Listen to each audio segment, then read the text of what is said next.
네, 특별한 순서가 없어서 이상하죠? 네, 우리 오늘 하나님 말씀 보겠습니다. 사도행전 10장입니다. 사도행전 10장 24절로 35절까지의 말씀 우리 한 목소리로 보도록 하겠습니다. 다 같이 일어나 주시고요. 저와 여러분이 교독하도록 할게요. 기니까 24절부터 35절까지 보겠습니다. 제가 먼저 읽겠습니다.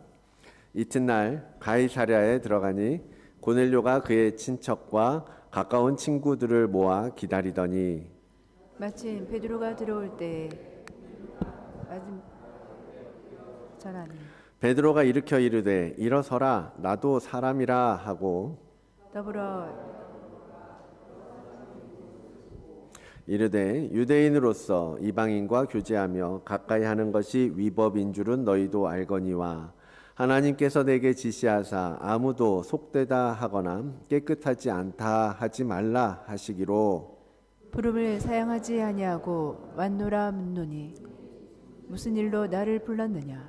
고넬료가 이르되 내가 나흘 전 이맘때까지 내 집에서 제9시 기도를 하는데 갑자기 한 사람이 빛난 옷을 입고 내 앞에 서서 말하되 고넬료야, 하나님이 내 기도를 들으시고 내 구제를 기억하셨으니 사람을 요바에 보내어 베드로라 하는 시몬을 청하라. 그가 바닷가 무두장이 시몬의 집에 유숙하느니라 하시기로 내가 곧 당신에게 사람을 보내었는데 오셨으니 잘하였나이다. 이제 우리는 주께서 당신에게 명하신 모든 것을 듣고자 하여 다 하나님 앞에 있나이다. 베드로가 입을 열어 말하되 내가 참으로 하나님은 사람의 외모를 보지 아니하시고 각 나라 중 하나님을 경외하며 의를 행하는 사람은 다 받으시는 줄 깨달았도다. 아멘. 하나님의 말씀입니다. 말씀을 위해서 잠깐 기도하겠습니다. 거룩하신 주님, 이 시간 우리에게 또 말씀하여 주시니 감사합니다. 이 말씀이 2000년 전에 그냥 하나의 글로 끝나는 것이 아니라 오늘 우리의 심령 속에 새겨지고 우리의 삶의 표대가 되고 우리가 나아갈 빛을 비추어 주시는 말씀임을 믿습니다. 그 모든 것이 이 시간 함께 나눌 때에 성령의 조명하심으로 우리 심령 속에 온전히 비추어지게 하시고 우리의 거짓된 모습, 죄악된 모습들이 드러나며 온전히 예수 그리스도로 옷 입어 새롭게 되어지는 이 시간 되도록 인도하여 주시옵소서. 감사하며 예수 그리스도의 이름으로 기도드립니다. 아멘. 네, 원래 환신 예배 때 보통 이제 다른 목사님들 모시기도 하는데 오늘은 제가 그냥 준비했습니다. 그래서 이제 남성교회 회원분들께 좀 함께 나누고 싶은 말씀도 있고 좀 너무 중요한 분들이죠. 소중한 교회에 너무 중요하고 소중한 분들입니다. 그래서 그 분들이 우리 남성교회 회원들이 잘 서시고 또 기초를 단단하게 잘 붙들고 계셔야 가정이 건강해지고 또 교회도 건강해질 수 있거든요. 그래서 그분들은 너무 사실 이제 중요하고 너무 마음에 이렇게 품게 되었습니다. 교회 실제적인 사역에 있어서는 사실 우리 여전도의 우리 어머니들, 여자분들이 헌신이 훨씬 이제 눈에 많이 띄고 되게 힘들고 어려운 일도 많이 하십니다. 그런데 남성교회 지원 없이는 잘 되지 못하거든요. 그렇죠? 집에서 아빠들이 밀어주고 아빠들이 이렇게 힘주고 그렇게 해야 해서 교회는 또 든든하게 세워져 가는 거죠. 그래서 남성교회 회원들이 먼저 주님의 은혜를 경험하고 또 그 안에 거하면서 힘있게 서게 되시기를 오늘 이 헌신을 빌어서 축복을 드립니다. 이 헌신 예배를 생각하면서 본문을 따로 잡지 않았어요. 그냥 계속해서 이어가던 대로 사도행전의 본문을 그냥 잡고 나왔습니다. 왜냐하면 이 두 사람 고넬료와 베드로의 이야기 속에 사실 여러분들이 알아야 할, 여러분들이 또 만들어 가야 할 삶의 표대들이 그대로 담겨 있었기 때문입니다. 베드로와 고넬료 이 두 사람은 말씀드렸던 대로 교회사에 굉장히 큰 획을 그은 장본인들입니다. 예루살렘에 갇혀있던 복음의 흐름을 바꾸고 복음의 능력, 그것을 보여주는 그러한 사건인데요. 바로 이 두 주인공과 같은 그러한 삶을 여러분이 닮아가시기를 원합니다. 그래서 그 삶을 닮아가는 은혜, 그것을 함께 나누고 싶었던 거죠. 남성교회 회원님들이 그 가정에서 또 교회에서 고넬료와 같은 사람이 되고 베드로와 같은 그러한 사람이 되시기를 원합니다. 그 두 사람이 얼마나 하나님의 귀한 도구로 쓰임 받습니까? 우리가 믿음의 여정을 걸어가면서 소망하는 마지막 목표의 지점은 어쩌면 그 고넬료와 같은 또 베드로와 같은 그러한 자리면 좋지 않을까 생각해 봅니다. 베드로와 같이 편견 없는 그러한 복음의 통로가 되고 고넬료와 같이 경건한 삶으로 이웃들을 구원하고 복음을 흘려보낼 수 있는 삶. 우리 남성교회가 바로 그런 일들을 하셔야 할 분들이죠. 그래서 오늘 고넬료와 베드로의 삶을 통해서 우리가 어떻게 이 공동체 속에서 남성교회로서 또 가정의 가장으로서 어떤 삶의 자세를 만들어 가야 할 것인지 오늘 이 말씀을 통해서 함께 생각해 보고자 하는 것입니다. 사실 몇 번째 계속 이제 이 사도행전 10장을 보고 있잖아요. 고넬료의 경건한 삶을 말씀드렸습니다. 기도하고 구제하고 하나님을 경외하는 삶, 그것에 대해 말씀드리고 또 베드로의 편견에 대해서도 함께 나누었죠. 이러한 부분들이 개인적인 영성의 측면이라면 오늘은 이 두 사람이 각기 그 믿음 안에서 살아왔던 두 사람이 함께 만나고 교제하는 과정을 통해서 공동체 안에서 나의 위치, 그리고 교회나 가정 안에서 친구들 사이에서 그들과 어떻게 관계를 만들고 발전시켜 나갈 것인가, 그러한 관계의 영성이라는 측면에서 오늘 헌신 예배를 맞은 남성교회 회원들 그리고 그들뿐만 아니라 우리 성도님들 모두에게 함께 그 말씀을 나누고자 합니다. 위로는 하나님과의 관계, 옆으로는 이웃과의 관계 속에서 저희는 먼저는 기다릴 줄 아는 지혜를 구해야 합니다.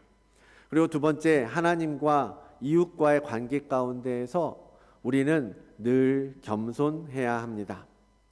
세 번째로, 내 생각은 내려놓고 하나님의 뜻을 인정하고 상대방과의 다름을 인식하면서 살아가야 합니다.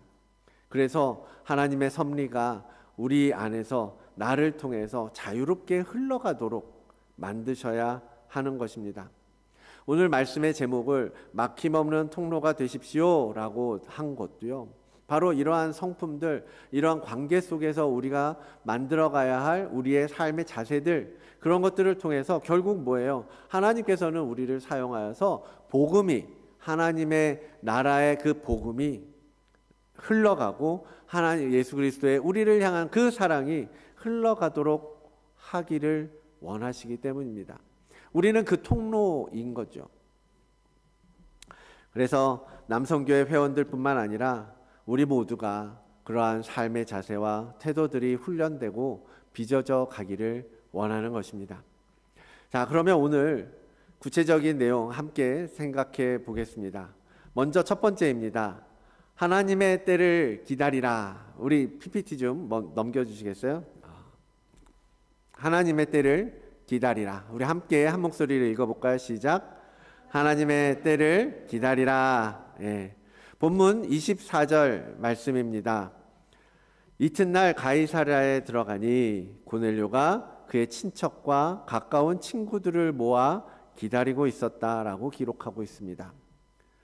고넬료가요, 우리 앞서부터 쭉 봐왔던 내용 다시 봅니다. 고넬료가 환상을 보고서 하인들에게 얘기하죠. 그리고 부하를 베드로에게 보냅니다. 그러면서 베드로를 모셔와라, 초청해 와라 라고 합니다. 그리고 며칠이 지나서 드디어 오늘 본문에서 베드로가 고넬료의 집에 도착하고 두 사람이 만나게 돼요. 마침 딱 마주치게 되는 겁니다. 지난주에 말씀드렸던 것처럼 하나님의 때, 하나님의 타이밍이 된 거죠. 그런데 이렇게 그 두 사람이 만나기까지 얼마의 시간이 지났을까요? 앞에 처음부터 다시 10장을 쭉 읽어 내려오면요, 이튿날이라는 표현이 3번 나옵니다. 9절과 23절과 24절 그렇게 나오죠. 그리고 오늘 본문에서도 고넬료가 나흘 전에라고 이야기하고 있잖아요. 자, 그래서 고넬료가 환상을 보고서 베드로를 오늘 만날 때까지 3일 정도의 시간이 지났다는 것을 우리는 알 수가 있는 겁니다. 사람을 보내고 그 다음날 베드로를 만나고 베드로 집에서 또 하루를 유하고 그 다음날 욥바에서 또 가이사랴까지 또 하루길을 지나온 거죠. 그러면 뭐 3일 정도 기다린 거예요. 어떻습니까? 3일 정도 기다리는 거 괜찮았을까요? 긴가요? 짧은가요? 뭐 해볼만 한가요? 그런데 여러분 생각해 봅시다. 지금처럼 만약에 우리가 메시지라도 보내고 이렇게 카톡 같은 게 있어서 베드로님 안녕하십니까? 저는 고넬료라고 하는 로마의 장군입니다.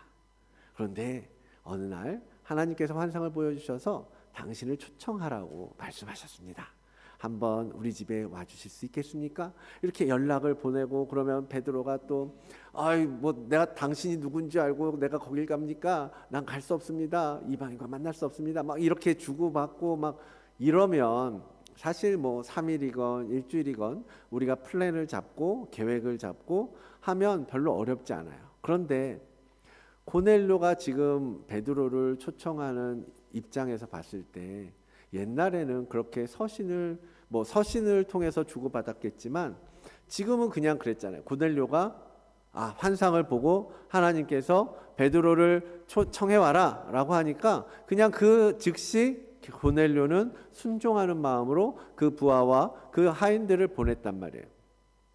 그렇게 보낼 때 과연 베드로가 이들에 따라서 와줄까? 와주면 며칠이나 걸릴까? 언제쯤 올 수 있을까? 아무것도 알 수 없는 미지의 미래란 말이에요. 그러한 상황 가운데에서 고넬료는 기다리고 있었다라는 거예요. 베드로가 이 초청을 받아들일지, 뭐 그들과 함께 같이 올지, 아니면 뭐 며칠 더 있다.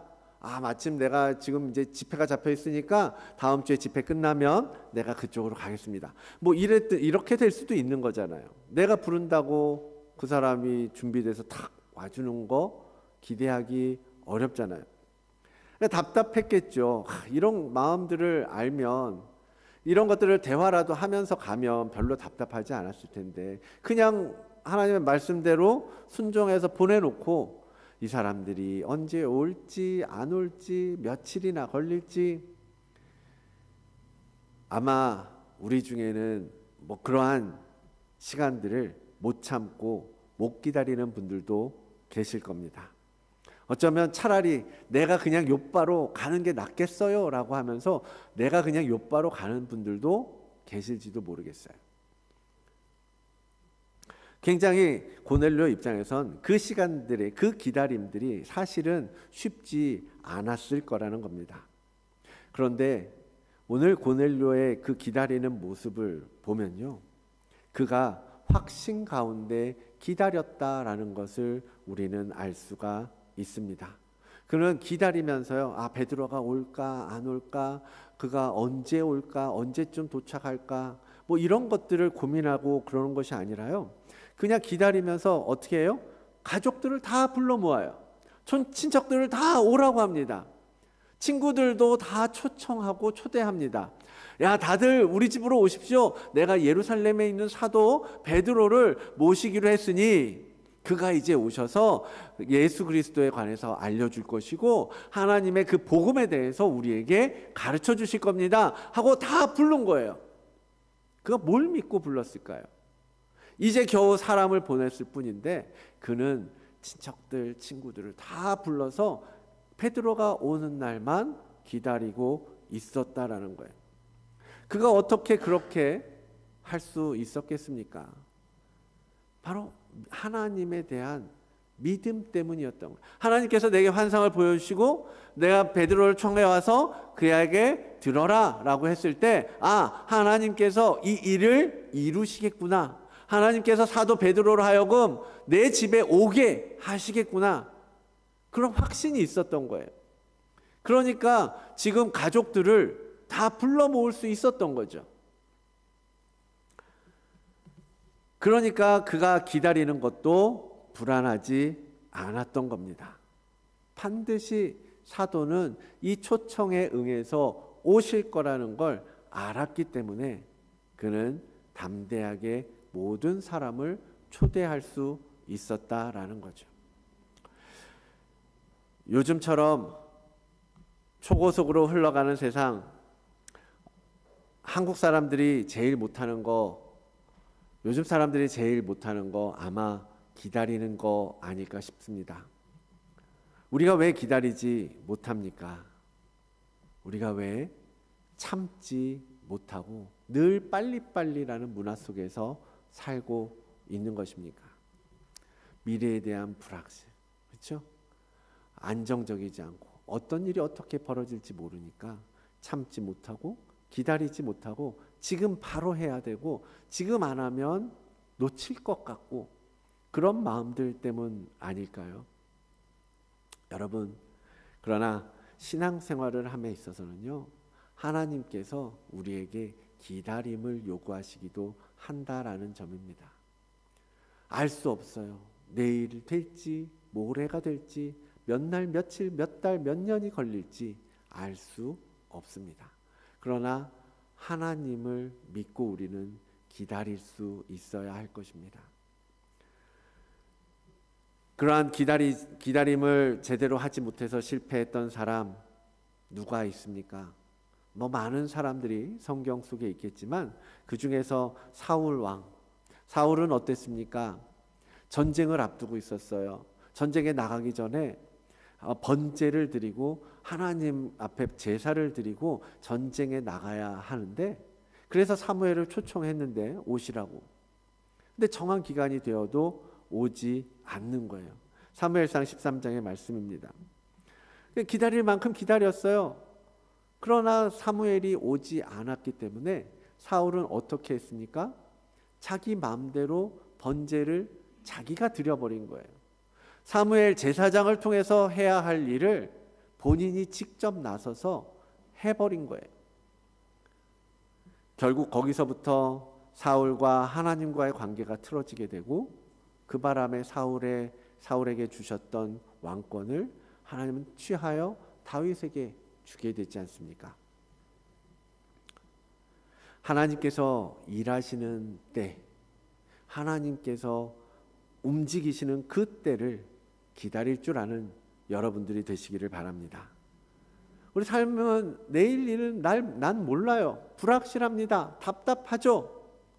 그렇지만 하나님께서 약속하신 일은 반드시 이루어진다라고 하는 그 믿음을 가지고 오늘을 참고 내일을 기다릴 수 있어야 한다라는 겁니다. 하나님의 때를 우리는 알 수 없습니다. 그렇다고 해서 우리가 서둘러서 우리 뜻대로, 우리의 계획대로, 우리의 생각대로 하면 우리는 실수할 수밖에 없고 잘못될 수밖에 없다라는 거죠. 하나님께서는 사울왕의 그 실수로 넘어가지 않잖아요. 그에게 주셨던 왕의 기회를 빼앗기고 말잖아요. 그러한 실수를 우리의 삶에서 반복하지 않기를 원합니다. 따라가지 않기를 원합니다. 여러분, 삶에서 여유를 가지고 살아가십시오. 하나님과의 관계 가운데에서도 그렇고요. 이웃과의 관계 가운데에서도 여러분 관대함을 가지고 기다려줄 줄 아는, 그리고 참아줄 줄 아는 여러분들이 되시기를 바랍니다. 부부 간에, 부모 자식 간에 조금만 기다려주고 조금만 참아줘도 많은 부분들이 달라질 수 있지 않겠습니까? 하나님께서 상대방의 삶을 다루어 가시는 것을 기다려주는 거예요. 내 생각을 앞세우지 마시고 하나님께 맡기고 기다릴 줄 아는 여러분들이 되시기를 축복합니다. 두 번째는요, 하나님 앞에서 겸손하라라는 제목입니다. 하나님 앞에서 겸손하라. 함께 한번 해볼까요? 또 하나님 앞에서 시작. 하나님 앞에서 겸손하라. 네, 하나님 앞에서 우리는 늘 겸손함을 잃지 말아야 합니다. 이 고넬료와 베드로의 만남 속에는요, 그러한 겸손한 그들의 삶의 모습들이 배어 나오고 있습니다. 25절 26절에 볼까요? 마침 베드로가 들어올 때 고넬료가 맞아 발 앞에 엎드려 절했다라고 말합니다. 그러나 베드로가 일으켜 이르되 일어서라, 나도 사람이다 라고 말하죠. 여러분, 고넬료와 베드로의 관계, 세상적으로 보면요, 로마 장군이 유대의 어부 중 한 사람인 이 베드로에게 결코 엎드리고 무릎 꿇을 그런 관계는 아니잖아요. 오히려 뭡니까? 베드로가 고넬료 앞에 무릎 꿇어야죠. 지금 로마 장군이면 얼마나 파워가 세겠습니까? 그러면 지금 사회적으로 무리를 일으키는 그리스도인들, 핍박받고 박해받기 시작하는 제사장들이, 유대인들이 쫓아다니는 그러한 제자의 입장에서, 베드로의 입장에서 오히려 로마 장군에게 잘 보여야 할 만한 상황 아닌가요? 그런데 고넬료는 베드로 앞에 엎드렸다라는 겁니다. 무릎 꿇었다라고 말하고 있는 거예요. 고넬료는 영적으로 무릎 꿇어야 할 대상이 누구인지 분명히 알았던 겁니다. 눈에 보이는 사람은 어부 베드로였어요. 초라할 수도 있습니다. 별로 부유해 보이지도 않았을 거예요. 그러나 그를 보내신 이가 하나님이시고 그의 뒤에 계시는 분이, 그로 말미암아 내가 이 은혜를 입게 하신 이가 하나님이시라는 것을 알고 바로 하나님의 사자와 같은 베드로에게 하나님을 대하듯이 예를 갖추어 엎드렸던 겁니다. 그가 이렇게 보여주었던 이런 자세는요, 이미 성경 여러 곳에 기록되어 있어요. 여러 사람들에게서도 찾아볼 수 있는 모습입니다. 창세기 18장의 족장이었던 아브람도요, 엎드립니다. 창세기 19장에 있는 조카 롯도 하나님의 사람들이 이르렀을 때 엎드려 절하는 것으로 예를 갖춥니다. 그 당시에는요, 엎드려 절한다라는 게 무슨 의미입니까? 원어적으로 보면 노예가 주인의 발에 입 맞추는 행위를 말해요. 로마 장군이 지금 베드로에게 노예가 주인의 발에 입 맞추는 그러한 느낌으로 엎드려 절하고 있다라는 거예요. 상대방을 높여주고 나는 낮추는 거죠. 당신 뜻대로 하겠습니다. 당신이 나의 주인입니다. 내가 당신으로부터 듣겠습니다. 라는 자세거든요. 그러니까 고넬료도 그런 마음으로 베드로 앞에 엎드릴 수 있었던 거예요. 엎드렸던 겁니다. 예수 그리스도께서 이 땅에 오셔서 겸손하게 낮추어서 우리를 섬겨주셨던 것처럼 고넬료 또한 그 겸손함을 이미 배웠던 거죠. 고넬료뿐만이 아닙니다. 베드로도 마찬가지죠. 이미 온 동네에 사실 베드로에 대한 소문이 얼마나 많이 있었겠어요. 야, 죽은 사람을 일으켰대, 병든 사람이 나았대. 얼마나 많은 소문들이 있었겠습니까? 저 사람 대단한 사람이야. 그러나 베드로는 그 목을 뻣뻣하게 하지 않았어요. 아니요, 이건 내가 하는 일이 아닙니다. 하나님이 하시는 일입니다. 나도 그냥 당신과 똑같은 사람일 뿐입니다. 내게 그러지 않으셔도 괜찮습니다. 겸손한 자세를 유지하고 있었던 거죠. 이렇게 두 사람이, 처음 보는 두 사람이 서로가 서로를 높여주고 서로를 스스로를 낮추는 모습, 얼마나 아름다운 모습입니까? 겸손으로 무장하면요, 관계가 부드러워지는 것을 볼 수 있습니다. 그리스도인들은 이러한 겸손으로 삶을 살아가야 합니다. 겸손을 배우고 주님께서 하셨던 그 겸손을 배우고 그것을 실천하면서 살아가야 하는 것입니다. 주님께서 보여주신 그 겸손한 성품들, 바로 제자인 우리가 따라가야 할 성품 아니겠습니까? 왕이지만 겸손하게 나귀를 타고 우리를 섬기러 오셨다라고 말씀하시는 주님. 스승이지만, 선생이지만 제자의 발을 씻겨주시는 주님. 그 주님을 우리가 그 곁에서 따르려면 우리도 그분의 그 겸손으로 무장해야 한다라는 겁니다. 기꺼이 무릎 꿇을 준비, 나를 높이려는 사람들 앞에서 기꺼이 고개를 숙일 줄 아는 그러한 여러분들이 되시기를 간절히 원합니다. 솔직히 겸손해지는 게 쉽지가 않아요. 사람들은 겸손한 거를 별로 피하고 싶어 하는 것 같아요. 왜죠? 겸손하게 이렇게 나를 낮추면 그냥 내가 지는 것 같고, 내가 손해보는 것 같고, 내가 무능력해 보인다고 생각하는 것 같아요. 그러니까 어느 정도 이렇게 자세를 유지하려는 거죠. 낮추기보다는 높아지려고 하고, 저 사람 상대방보다는 내가 더 우월하다라는 것을 끊임없이 세상은 가르치고 그래야 한다라고 말합니다. 그러나 그리스도인들은 그게 아니죠. 반대입니다. 우리는 계속해서 우리의 자리를 낮춰가야 되거든요. 가부장적인 문화 속에서 우리 아버지들은 특히 더 겸손하기가 어려운 것 같습니다. 남자들은 자존심 싸움에 참 목숨을 겁니다.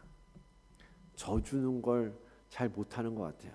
혹시 우리 남성교회 회원들도 인정하십니까? 난 지는 건 잘 못하겠어.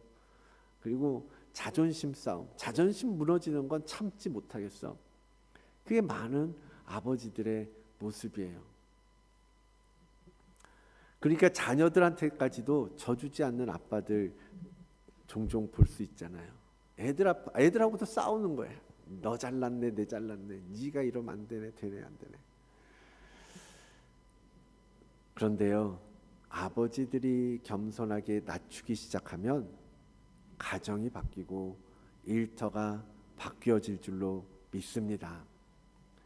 기다리는 거, 겸손하게 나를 낮추는 거, 우리 남성교회 회원들의 삶 속에서 그러한 성품들이 자연스럽게 배어나오시기를 축복합니다. 그래서 부부간에 자녀들에게 자존심만 앞세우지 마시고 먼저 무릎 꿇고 낮추시고 기다려주시는 거예요. 그러면 사실 풀리지 않는 문제들이요, 정말 많이 풀리는 것을 경험하게 될 것입니다. 그거는 비단 남자들만의 문제가 아니라 사실은 우리 모든 그리스도인들이 따라가야 할 길이겠죠.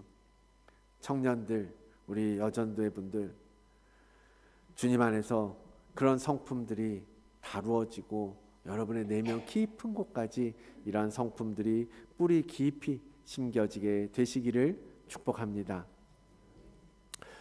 세 번째로 우리가 확인할 수 있는 것은 베드로에게 보여주셨던 환상을 나눌 때 드렸던 말씀인데요. 나의 생각을 내려놓으라라는 겁니다. 이미 편견을 버리십시오라고 먼저 나눴었습니다. 하나님께서는 환상을 보여주시면서 그 환상에 대한 의미를 베드로에게 이제 말씀해 주셨어요. 그래서 그 안에 있던 깊이 박혀 있던 편견의 고리를 풀어 주셨잖아요. 그렇게 마음의 생각의 고리를 풀고 나서 이제 오늘 고넬료와 만나서 서로 이렇게 하나님께서 우리의 인생 가운데 일하셨구나. 그래서 오늘 내가 당신을 만나게 되었군요. 그때 이렇게 확신을 하게 되는 겁니다. 오늘 말씀 34절 35절 베드로가 입을 열어 말하되 내가 참으로 하나님은 사람의 외모를 보지 아니하시고 각 나라 중에 하나님을 경외하고 의를 행하는 사람은 다 받으시는 줄로 이제야 깨닫게 되는구나. 이제 고백하는 거예요. 지금까지도 긴가민가 했어요. 처음 환상을 줬을 때는 아예 아니라고 했었습니다. 그런데 성령의 감동을 따라 그래? 라고 얘기했을 때 그래서 오늘 와서 내가 일단 오라고 해서 오기는 왔다. 그런데 왜 오라 그랬느냐 했더니 하나님께서 그 두 사람 사이에서 있었던 일들을 다 듣고 나니 내가 하나님 앞에 내가 가지고 있던 이 고집과 생각들을 이제는 내려놓아야 하는 것이 맞구나라는 것을 발견하게 된 거죠. 깨달았다라는 거죠. 하나님은 이스라엘 백성들뿐만 아니라 만민을 사랑하셨고 모든 영혼이 구원받고 살기를 원하시는구나. 그런 마음, 하나님의 마음을 알게 되었을 때 베드로는 자기 속에 있었던 그 자기 안에 있던 이 편견의 모든 것들을 완전히 무너뜨리게 되었던 것입니다. 우리는 각자의 생각과 기준을 가지고 살아갑니다. 우리 학생들 뿐만 아니라 청년들, 어른들 다 마찬가지예요. 살면서 내 안에 쌓이고 기준이 잡혀가잖아요. 그러한 기준들을 가지고 살아갑니다. 그거 중요해요. 너무나 중요하고 필요한 문제입니다. 그렇지만 여러분, 하나님 앞에서만큼은 내 기준이 아니라 하나님의 기준을 받아들이는 여러분들이 되시기를 바랍니다. 내 생각과 내 고집으로 살아가는 것이 아니라 하나님께서 말씀하시고 하나님께서 보여주시고 하나님께서 인도하여 주시고 제시해 주시는 그 기준을 따라 내 생각과 내 고집은 버리시라는 겁니다. 내려놓으시라는 겁니다. 그러려면 뭐가 필요하겠어요? 내가 하나님만 온전히 따라가려면 하나님에 대한 확신이 필요한 거예요. 하나님은 언제나 오르시다. 여러분 그렇게 고백하시죠? 그런 줄 아시죠? 그런데 살면서는 하나님만이 오르시다라는 그 진리를 왜 종종 잊으면서 살고 계십니까? 그래서 왜 내가 생각하는 것이 옳다라고 주장하고 나만이 바른 답을 가지고 있다라고 생각하십니까? 내가 가지고 있는 생각이, 내가 살아가는 방식이 왜 그것만이 옳다라고 말씀하시게 되는 겁니까?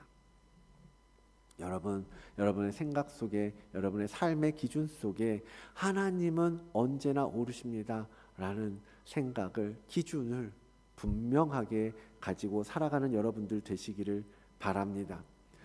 하나님만이 오르십니다. 우리 한번 해볼까요? 하나님만이 오르십니다. 다시 한번요. 하나님만이 오르십니다. 아멘. 하나님께서 말씀하시고 하나님께서 진리를 통해서 우리에게 깨닫게 하시고 성령 하나님을 통하여 우리에게 감동하시고 우리를 가르쳐 주실 때요, 아멘, 하나님만이 오르십니다 라고 답하시는 여러분들이 되시라는 겁니다. 우리는 분명 세상 살면서는요, 많은 나만의 기준 필요해요. 때로는 나의 고집도 필요합니다. 그러나 적어도 영적인 삶에 있어서는 내 기준이 아니라 누구의 기준? 하나님의 기준으로 선택하고 살아가는 여러분 모두가 되시기를 축복합니다. 그래서 우리 성도 여러분 모두, 또 오늘 헌신하고자 하는 남성교회 회원 여러분, 이러한 태도들을 이제는 기억하시고 삶 속에서 실천해 나가셨으면 좋겠어요. 사실 아빠들 자존심 때문에 그러지 못했던 것들 얼마나 많습니까? 기다리지 않았고, 기다려주지 않았고, 또 항상 권위적인 자리에 있었고, 자녀들에게 내가 시키는 대로 자녀들이 따라와야 했고, 그러한 삶의 모습들을 많이 보여줬었잖아요. 그러나 그런 모습에서 이제는 바꾸시길 바랍니다. 내가 겸손하게 하나님을 의지하는 걸 보여주세요. 내가 겸손하게 하나님만을 신뢰하는 삶을 보여주십시오. 그러면 많은 싸움들이요 정리될 겁니다.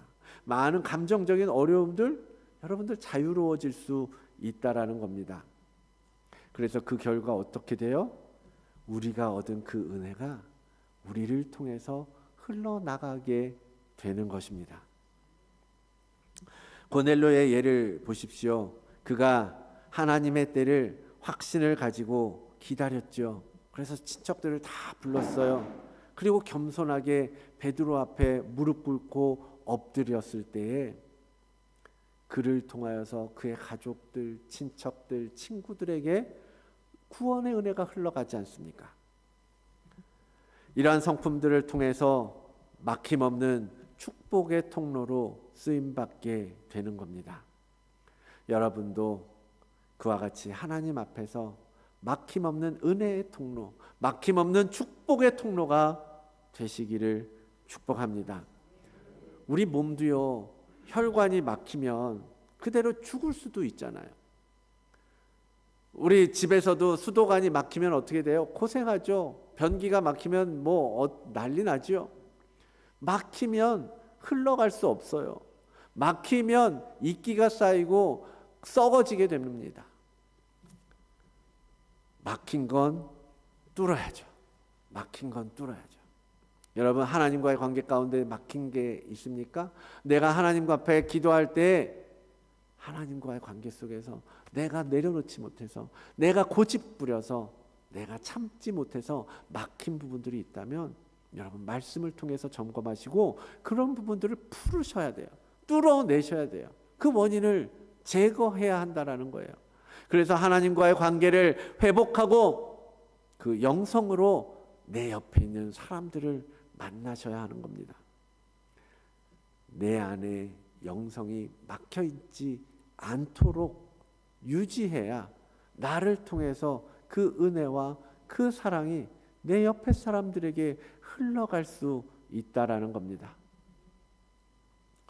제일 중요한 사람들이 아버지들이에요. 남성교회 회원들이에요. 아버지 학교를 했었는데 그 아버지 학교 모토가 뭔지 아세요? 아시지만 말 안 하겠죠? 자, 아버지가 살아야 가정이 산다라고 말합니다. 그래서 처음 딱 가면 아버지가 살아야 가정이 산다라는 말을 선포를 합니다. 맞아요. 아버지가 살아야, 아버지가 영성이 건강해야 가정이 살고 교회가 살 수 있습니다. 아버지를 보고 자녀들이 따라옵니다. 아버지를 보고 우리 청년들이 배워가는 겁니다. 아버지를 따라 아내가 함께 동행하고 동반하는 것 아닙니까? 그렇게 건강한 영성을 가진 아버지가 가정에서도 본이 되고 자녀나 아내를 바른 길로 잘 이끌어갈 수 있다라는 것입니다. 그러므로 여러분이 막힌 걸 뚫으셔야 돼요. 하나님과의 관계 속에서 막혀있는 부분들을 찾아내셔야 됩니다. 뭐가 막혔습니까? 왜 기도가 되지 않습니까? 왜 내가 믿음으로 살아가지 못하는 겁니까? 왜 내가 헌신하지 못하는 겁니까? 왜 내가 섬기는데 부족한 것입니까? 왜 내가 남들을 사랑하지 못하고 있는 것입니까? 막힌 부분이 있다라는 거예요. 분명히 하나님은 우리에게 충만하게 부어주고 계시는데 그것이 흘러가지 못하고 있다면 내 안에서 막힌 곳이 있다라는 거예요. 감정적으로든 정서적으로든 영적으로든 혼적으로든 그러한 부분들을 찾아 그리스도 안에서 예수 그리스도와 함께 그리스도 안에서 그것을 풀어내는 여러분들이 되셔야 합니다. 하나님의 은혜가 나를 통해 흘러나가면 나갈 수 있도록 길을 내어 주십시오. 그래서 막힘없는 통로가 되자라는 겁니다. 하나님의 은혜의 통로가 되려면 막히지 말아야 된다는 거예요. 하나님의 사랑의 통로가 되려면, 하나님의 용서의 통로가 되려면 내게서 막히지 않기를 당부드립니다. 사랑하는 성도 여러분, 여러분은 언제나 축복의 통로인 줄로 믿습니다. 은혜의 통로입니다. 사랑의 통로입니다. 잊지 마십시오. 그 통로가 막히지 않도록 날마다 더 주를 깊이 사모하고 갈망하고 겸손하게 은혜를 구하면서 살아가는 여러분 모두가 되시기를 주의 이름으로 축원을 드립니다. 이제 오늘 이 찬양을 통해서 함께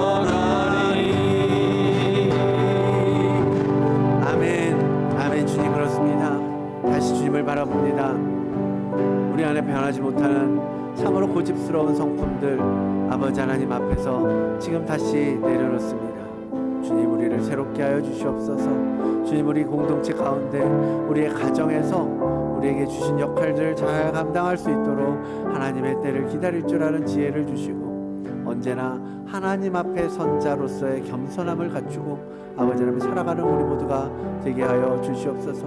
그리하여 하나님의 뜻이, 하나님께 받은 사랑이, 하나님께 받은 그 은혜가, 하나님께서 우리에게 허락하신 성령 충만함이 우리의 삶을 통해 흘러나갈 수 있도록 아낌없는 통로가 되게 하여 주시옵소서. 오늘 헌신하는 남성교회 회원 모두를 축복합니다.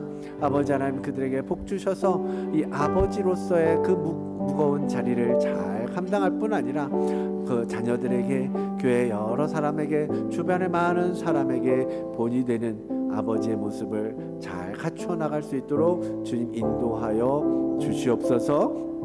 우리 교회 가운데 하나님께서 그러한 은혜를 계속해서 부어주시기를 간절히 원하오니 주님 일하여 주시옵소서. 주 뜻대로 살아가는 다들의 교회와 모든 성도 되게 하실 것을 믿사오며, 오늘도 살아계신 우리 가운데 역사하시는 예수 그리스도의 이름으로 기도드리옵나이다.